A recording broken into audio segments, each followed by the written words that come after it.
گھیر دیتے ہیں۔ وغشیتہم الرحمہ، رحمت اللہ کی ان کو گھیر دیتی ہے۔ وَنَزَلَتْهُمُ السَّكِينَةُ، اور ان پر اللہ کا سکینہ اتر جاتا ہے، سکینہ اتر جاتا ہے۔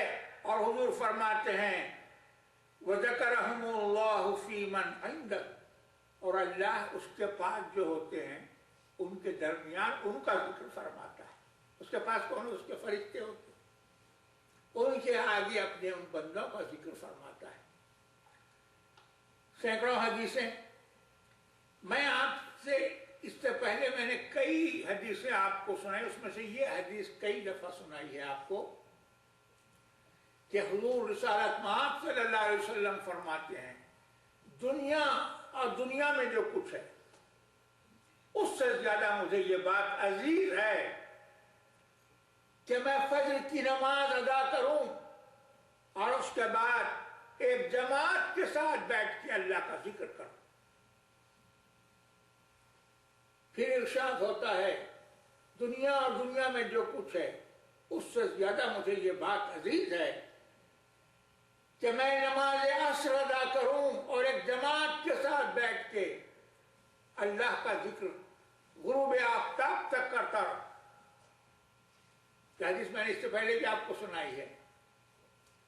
انہی دو اوقات کو امام آخر الزمان خلیفۃ الرحمن مہدی موعود علیہ السلام نے سلطان اللیل اور سلطان النہار کا نام دیا ہے، اور فرمایا کہ جو ان دو اوقات کی پابندی کرتے ہیں ان سے دن اور رات ضائع نہیں ہوتے۔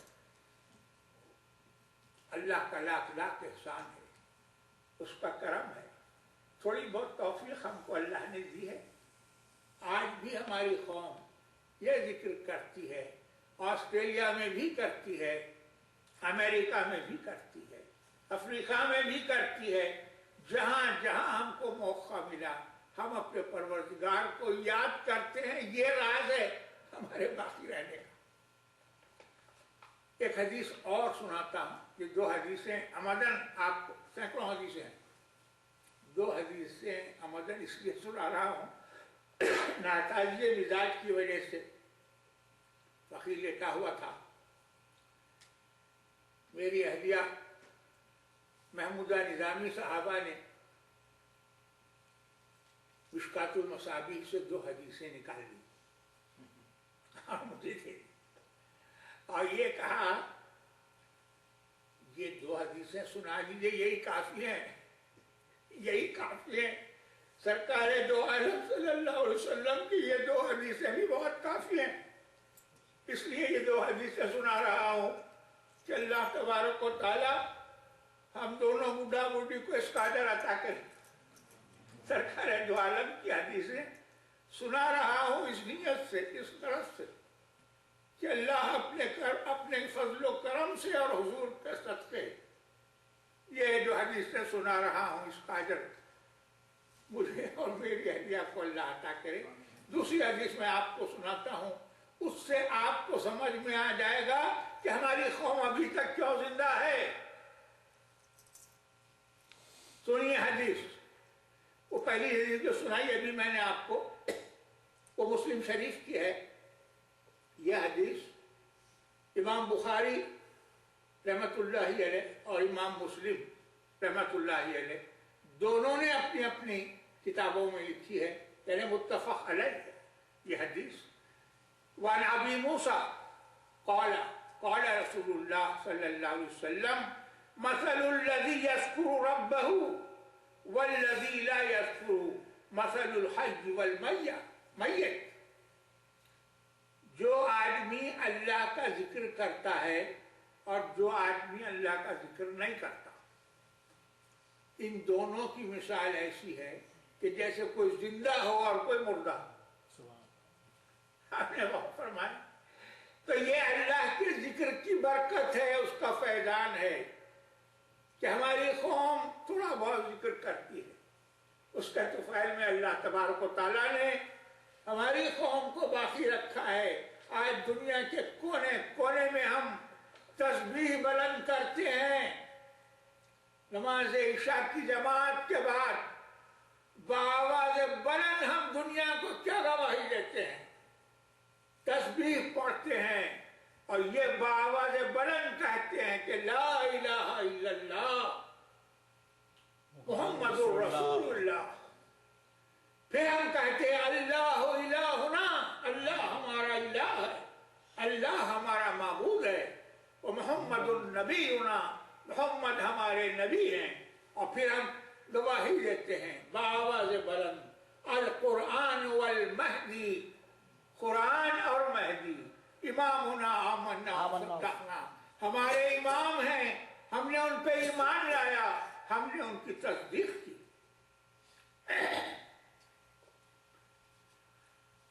اب آپ نے سنا حضور کا ارشاد کیا تھا، اس کو سنت قولی کہتے ہیں. سنت قولی کہتے ہیں حضور کی ذات اقدس کو اللہ کیا فرماتا ہے؟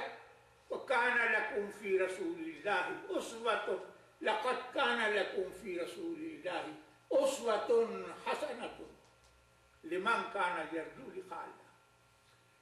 تمہارے لیے رسول کی ذات میں بہترین نمونہ موجود تھا. حضور کی حیات طیبہ اور حضور کی سیرت پاک ماڈل ہے اللہ کی لقاء کی آرزو رکھنے والوں کے لیے، جو اللہ کے امیدوار ہیں، جو اللہ کے طالب ہیں. ان کے لیے آپ کی ذات اور آپ کی حیات طیبہ ایک نمونہ ہے. اسی لیے ہم مہدوی صرف سنت قولی کے قائل نہیں ہیں، بلکہ ہم سنت فعلی کی بھی تعمیل کو ضروری سمجھتے ہیں. اب دیکھیے آپ کی رفیق حیات ام المومنین حضرت عائشہ صدیقہ رضی اللہ تعالیٰ عنہ سے کسی نے پوچھا کہ رسول اللہ صلی اللہ علیہ وسلم اللہ کا ذکر کب کرتے تھے؟ تو بی بی نے فرمایا کانا یذکر اللہ علی کل احیانہ، حضور تو اپنے جملہ اوقات میں اللہ کا ذکر کیا کرتے تھے. لیجیے یہ ہے سنت فعلی. حضور کا قول آپ نے سنا، حضور کا فعل آپ نے سنا کہ جملہ اوقات میں اللہ کا ذکر فرمایا کرتے تھے. اب اللہ تبارک و تعالیٰ کیا فرماتا ہے یہ سنی. فَإِذَا قَضَيْتُمُ الصَّلَاةَ، جب تم نماز پوری کر چکو، فَاذْكُرُوا اللَّهَ قِيَامًا وَقُعُودًا وَعَلَى جُنُوبِكُمْ، کھڑے ہوئے، بیٹھے ہوئے، لیٹے ہوئے اللہ کو یاد کرو. فَإِذَا اطْمَأْنَنْتُمْ فَأَقِيمُوا الصَّلَاةَ، جب اطمینان حاصل ہو جائے تو نماز ادا کرو. إِنَّ الصَّلَاةَ كَانَتْ عَلَى الْمُؤْمِنِينَ كِتَابًا مَوْقُوتًا، کیونکہ بے شک نماز مومنوں پر وقت مقررہ کے ساتھ فرض ہے. تو اللہ تبارک و تعالیٰ یہ حکم دے رہا ہے کہ کھڑے ہوئے، بیٹھے ہوئے، لیٹے ہوئے اللہ کا ذکر کرو. حضرت ابن عباس رضی اللہ عنہما فرماتے ہیں اگر ان تین حالتوں کے سوا انسان کو اگر کوئی چوتھی حالت بھی حاصل ہوتی تو اللہ اس میں بھی ذکر کرنے کا حکم دیتا. امام فخر الدین رازی فرماتے ہیں کہ اس سے یہ ظاہر ہوا کہ مدام دوام اللہ کا ذکر کرنا ضروری ہے. ہمارے امام مہدی موعود علیہ السلام کے طفیل ہم اس عبادت کو فرض مانتے ہیں، کیونکہ جس عبادت کا اللہ حکم دے، جو عبادت حضور کے ہاں دن رات جاری ہو، اور حضور نے اتنے فضائل ذکر کے بیان کیے ہیں کہ اس ساری حدیثیں ایک وقت میں پیش نہیں کی جا سکتی. تو ایسی عبادت کو ہم فرض مانتے ہیں. ہمارے امام مہدی موعود علیہ السلام کے طفیل ہم اس کو نفل نہیں مانتے، ہم اس کو مستحب نہیں جانتے. ایسے بھی اور مسائل ہیں جیسا کہ وطر کی نماز ہے. امام اعظم ابو حنیفہ رحمۃ اللہ علیہ کہ ہم واجب ہے، دیگر ائمہ کے پاس نفل ہے، مگر اس سے کوئی اہل سنت والجماعت کے دائرے سے خارج نہیں ہو جاتا۔